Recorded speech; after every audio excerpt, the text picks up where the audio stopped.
Bom, meus amigos, nesse quarto vídeo,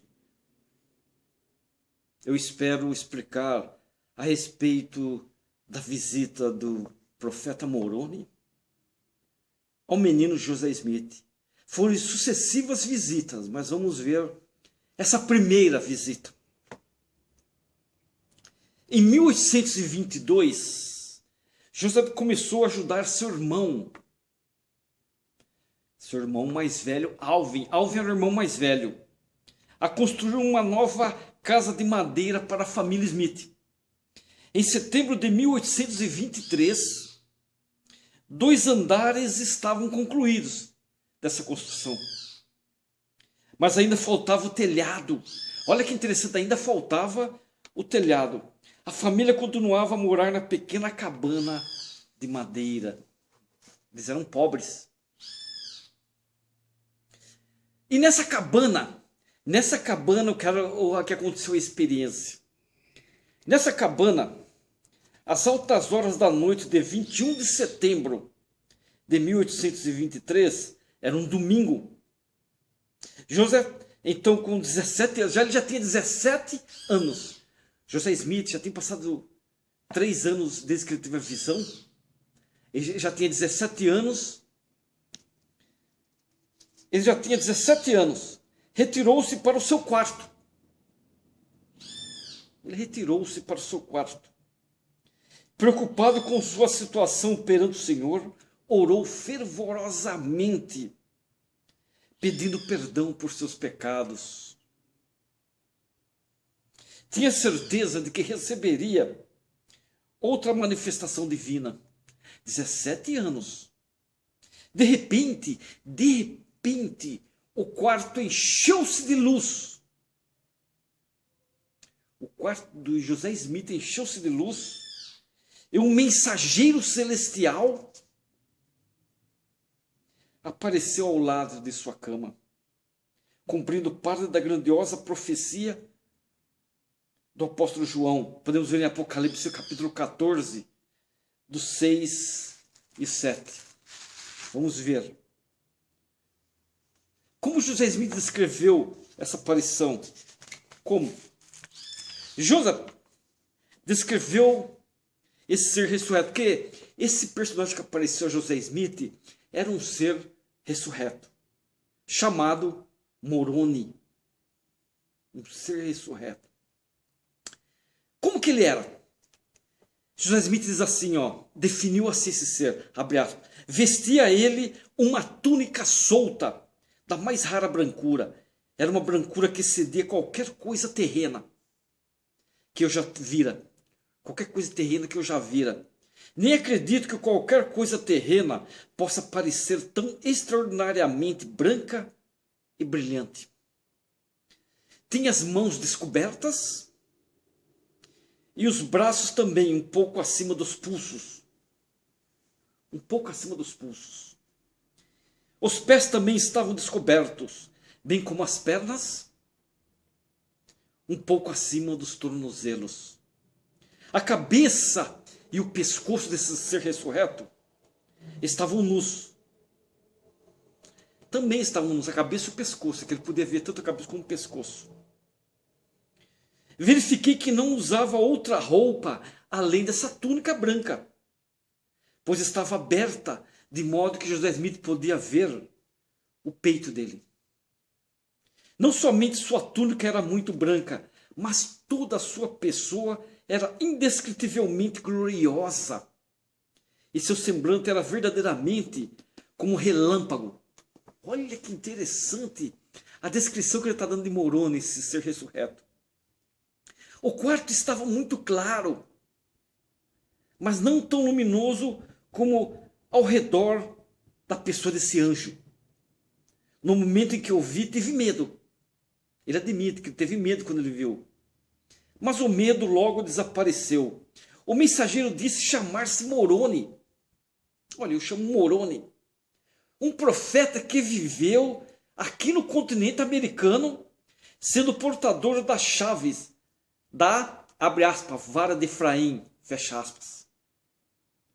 Podemos ver isso em Doutrinas do Convênio 27.5.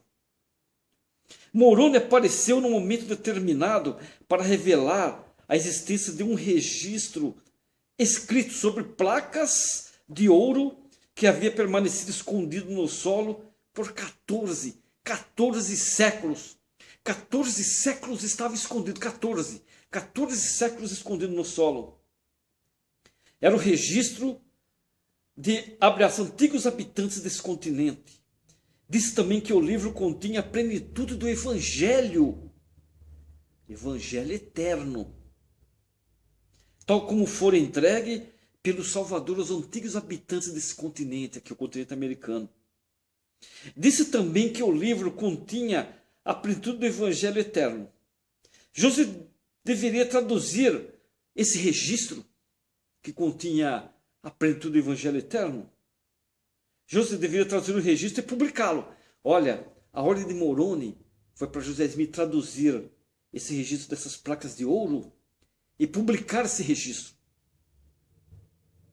Por esse trabalho e outras coisas que viria a realizar, seu nome, olha, ele deu um alerta para José Smith.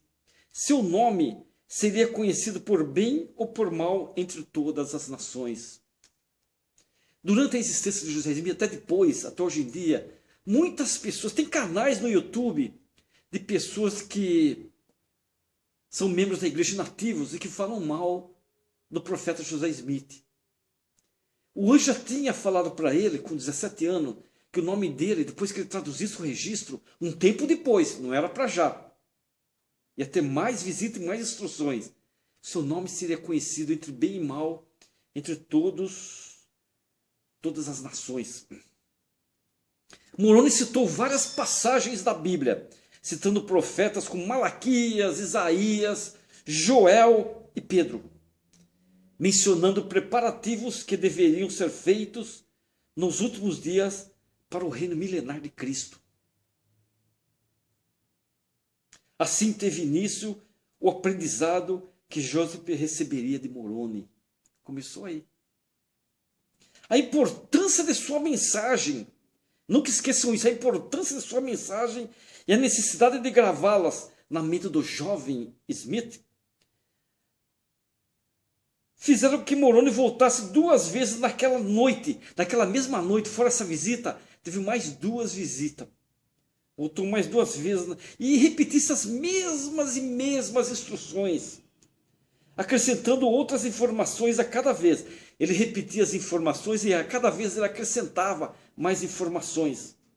Durante a primeira entrevista, entre aspas, vamos pôr entre aspas, José teve uma visão do local em que se encontravam as placas. Estava enterrado na encosta de um morro a aproximadamente 14 quilômetros. A aproximadamente 4 quilômetros de sua casa. Elas estavam enterradas na encosta de um morro, a 4 quilômetros de onde José Smith residia. José Smith foi instruído a respeito dos julgamentos que cairiam sobre a terra. No final da terceira visita, lembra que eu falei, 1 e mais 2 depois? No final da terceira visita, Moroni alertou José de que Satanás, olha que alerta que ele fez, Satanás irá tentá-lo a ficar com as placas por seu valor material, que era o ouro, devido à pobreza da família de José Smith, que era muito pobre. José é muito pobre. Moroni instruiu o rapaz de 17 anos que seu único propósito ao receber as placas deveria ser o quê? Glorificar a Deus. O único propósito ao receber as placas de ouro. Não devia ter outro propósito. Apenas um único motivo deveria influenciá-lo, e era o estabelecimento do reino de Deus. Nos eventos subsequentes, o profeta ficou sabendo por que Moroni fizera aquelas recomendações e demonstrações para ele. Por quê? As entrevistas de José com Moroni duraram quase a noite inteira. Quase a noite inteira. Pois no final da terceira visita, José ouviu o galo cantar. De fato, um novo dia de luz espiritual estava para raiar. Um novo dia de luz espiritual estava para raiar. seria uma obra maravilhosa e um assombro. Nesse quarto vídeo eu tentei mostrar para vocês um pouco a respeito da primeira visita de Moroni, que na mesma noite teve uma e mais duas. Procurem entender e aprender mais sobre isso, tá?